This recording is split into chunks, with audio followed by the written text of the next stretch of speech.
ఉన్న బంగారాన్ని విడిపించి ఆ రోజు ఆన్లైన్ రేటుకే మేము కొంటాం. Sharma gold company. రాశి ఫలాల గురించి ఒక్కసారి నాకు వివరిస్తారా మీరు? మొట్టమొదటిగా ఏ రాశి గురించి చెప్తారు? తప్పకుండా. ఇప్పుడు ఇది మనకు వచ్చేది 2025 ఆంగ్ల సంవత్సరాది.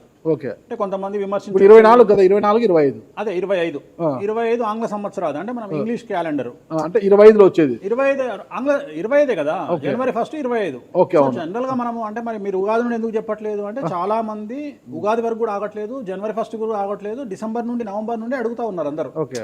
ఇప్పుడు క్లయింటెల్ నన్ను అడిగేవాళ్ళు ఏంటంటే గురూజీ ఇప్పుడే చెప్పేసేయండి మాకు, మేము జాగ్రత్తలు తీసుకుంటామని చెప్పి అడుగుతా ఉన్నారు. సో అందుకనే 2025 సంవత్సరం ఆంగ్ల సంవత్సరాది అంటే జనవరి 1 నుండి ఎలా ఉండబోతుంది అనేది మనం ఒకసారి చూసుకుంటే, అన్నిటికంటే ముఖ్యంగా ఈ వచ్చేటువంటి సంవత్సరం పేరు శ్రీ విశ్వావసునామ సంవత్సరము. విశ్వావసునామ సంవత్సరము. సో రాబోయేటువంటి ఎందుకు గురుగారు అది వస్తుంది పేరు 60 సంవత్సరాల్లో ప్రతి సంవత్సరం ఒక్కొక్క పేరు వస్తుంటది. పేరుతో ఏం స్పెషాలిటీ లేదు. క్రోధినామ సంవత్సరం అంటే నెగిటివ్ అట్లా ఏం లేదు. సంవత్సరాల్లో దీని పేరు విశ్వావసునామ సంవత్సరం. సో ఈ సంవత్సరానికి అధిపతి రాజు కాబట్టి, రవి కాబట్టి రాజు. సో రవి మనకు కమాండ్ చేస్తూ ఉన్నాడు కాబట్టి ఈ సంవత్సరం అతి ముఖ్యమైన విషయం ఏంటంటే రాజకీయంగా దేశవ్యాప్తంగా రాష్ట్రాల వ్యాప్తంగా పెను సంచలనాలు నమోదవ్వడము ఈ సంవత్సరం 2025 సంవత్సరం లక్షణాలు. ఎందుకంటే రాజుల మధ్యన రాష్ట్రాల మధ్యన గొడవలు, మరీ ముఖ్యంగా కొంతమంది ప్రముఖ రాజకీయ నాయకులకు మృత్యుగండము, అలాగే అన్ని రంగాలలోకి సెలబ్రిటీలు, సినిమా ఇండస్ట్రీ, రాజకీయము, బిజినెస్, ఎనీ ఇండస్ట్రీ, యువకులు, మరి ముఖ్యంగా మగవాళ్ళు యువకులు 40 సంవత్సరాల వయసులోపు ఉండే వాళ్లకు కార్డియాక్ అరెస్ట్లు అనేటివి ఈ సంవత్సరం అతి ముఖ్యమైన విషయం.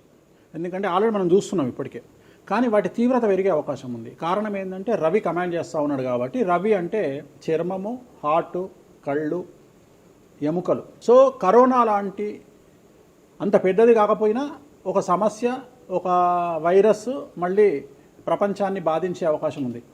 అది మరీ ముఖ్యంగా చర్మం మీద దాడి చేసే అవకాశం ఉంది.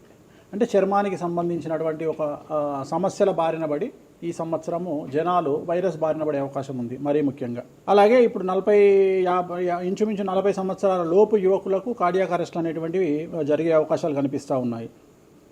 అలాగే ఈ సంవత్సరం గుండెపోటు వల్ల మరణాల సంఖ్య చాలా ఎక్కువ. ఇదంతా 2025 జనవరి నుంచి ఎగ్జాక్ట్లీ. అలాగే ఈ సంవత్సరము ఎండల తీవ్రత చాలా ఎక్కువ, విపరీతమైనటువంటి ఎండలు ఉండే అవకాశం ఉంది. అలాగే ఈ సంవత్సరాలు ప్రపంచవ్యాప్తంగా అగ్నిపర్వతాల పేలుడు అనేటువంటిది ఈ సంవత్సరం గమనించాల్సినటువంటి విషయం. అలాగే ఈ సంవత్సరం మంచు పర్వతాలు కరగడం వల్ల వాతావరణంలో మార్పులు గమనించాల్సి ఉంటుంది ఈ సంవత్సరం. అలాగే అమెరికా దేశానికి విపరీతమైనటువంటి గాలి తుఫానులు, వరదలు ఈ సంవత్సరం కనిపిస్తూ ఉన్నాయి. అలాగే 1-2 దేశాల మధ్యన యుద్ధ వాతావరణం ఖచ్చితంగా ఉండి తీరుతుంది, లేదా యుద్ధం జరుగుతున్నాయి కదా, అది ఇంకా పెరుగుతుంది. ఇప్పుడు ఉన్నదానికంటే తీవ్రత పెరుగుతుంది అనేది. అలాగే మనకు 2025 సంవత్సరంలో సెప్టెంబర్ 7వ తేదీ 2025 సంవత్సరం ఆదివారం రాహుగ్రస్త సంపూర్ణ చంద్రగ్రహణం ఏర్పడుతుంది. ఇది కుంభరాశికి వ్యతిరేకమైన ఫలితాలు ఇస్తుంది. అలాగే వచ్చే సంవత్సరం అంటే 2025 సంవత్సరంలో మే 9వ తేదీ నుండి సరస్వతి నదికి పుష్కరాలు అనేటువంటివి ఏర్పడతా ఉన్నాయి. ఈ సంవత్సరము రాజకీయ నాయకులకు సంబంధించి మరీ ముఖ్యంగా ఇందాక మనం మాట్లాడుకున్నట్టుగా పవన్ కళ్యాణ్ గారికి ఏలినాటి వెళ్ళిపోతుంది. అలాగే లోకేష్ గారి జాతకరీత్యా, పవన్ కళ్యాణ్ గారి జాతకరీత్యా విపరీత రాజయోగం అనేటువంటిది కనిపిస్తూ ఉంది. జగన్మోహన్ రెడ్డి గారికి లేదా రాజయోగం వల్ల? ఇప్పుడు లేదు, ఈ సంవత్సరం లేదు. అంటే 2025 సంవత్సరంలో లేదు. 29 కన్నా ఉందా? అది మన తర్వాత మాట్లాడుకో. ఓకే. 25లో మాత్రము నేను అనేది ఏంటంటే ఇప్పుడున్న స్థాయి కంటే వీళ్ళిద్దరికి ఇంకా పై స్థాయికి వెళ్లే అవకాశం ఉంది, లోకేష్ బాబు గానీ పవన్ కళ్యాణ్ గారు కానీ. అదే నాకు అర్థం కావడం, వాళ్ళిద్దరు మంత్రులే, నాకు అర్థం కాదు. ఇంకా ఇప్పుడు ఉన్నటువంటి పదవుల కంటే కూడా గొప్ప పదవులను వీరు పొందేటువంటి అవకాశాలు కనిపిస్తున్నాయి. రాజ్యసభ తీసుకుని కేంద్రానికి వెళ్తారా? కేంద్ర మంత్రులు వెళ్తారా? కేంద్ర మంత్రులు వెళ్తారా? పెద్దదే కదా, కేంద్ర మంత్రి అనేది పెద్దది కదా. సో అది ప్రభాస్ గారి జాతకంలో చాలా అనుకూలమైనటువంటి ఫలితాలు, శుభవార్తలు వినేటువంటి అవకాశాలు కనిపిస్తా ఉన్నాయి. వివాహం అవుతుందా చెప్పలేము, ఎందుకంటే తులారాశి కాబట్టి వివాహం కావచ్చు.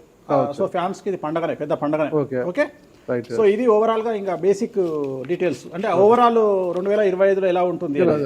సో ఇప్పుడు మనం రాశుల గురించి కనుక తీసుకున్నట్లయితే, సో 6వ రాశి కన్యారాశి వారికి 2025లో ఆదాయం 14, వ్యయం 2, రాజపూజ్యం 6, అవమానం 6. వీరికి చాలా చాలా అనుకూలంగా ఉండబోతోంది. ఆరోగ్య లాభము, ధనలాభము, బంధుమిత్ర లాభము, నూతన గృహలాభము లేదా భూలాభము, అన్ని రంగాల వారికి జీవనం చాలా చాలా బాగుంటుంది. న్యాయవాద వృత్తిలో ఉండేవారికి, ప్రభుత్వ ఉద్యోగంలో ఉండేవారికి ప్రమోషన్ లాంటివి కనిపిస్తున్నాయి.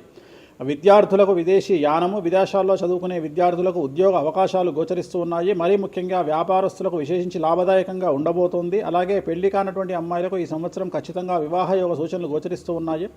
అలాగే సంతానం లేని వారికి సంతాన యోగం, ఉద్యోగ యోగం కనిపిస్తూ ఉంది. ఈ సంవత్సరం గోచరిస్తూ ఉన్నాయి. ఎలా తీసుకున్నా ఈ సంవత్సరం కన్యారాశి జాతకులకు పూర్తి స్థాయిలో అన్ని రంగాల వారికి అనుకూలమైన ఫలితాలు ఉండబోతున్నాయి. అన్ని రంగాలలో ఉండే వారికి మరియు ముఖ్యంగా రైతులు, వ్యాపారస్తులు, ఉద్యోగస్తులు, విద్యార్థులు, స్త్రీలు అందరికీ కూడా ఈ సంవత్సరం అనుకూలమైనటువంటి ఫలితాలు కన్యారాశి జాతకులకు ఉండబోతున్నాయి. వీరికి ఎటువంటి దోష నివారణలు అవసరం లేదు.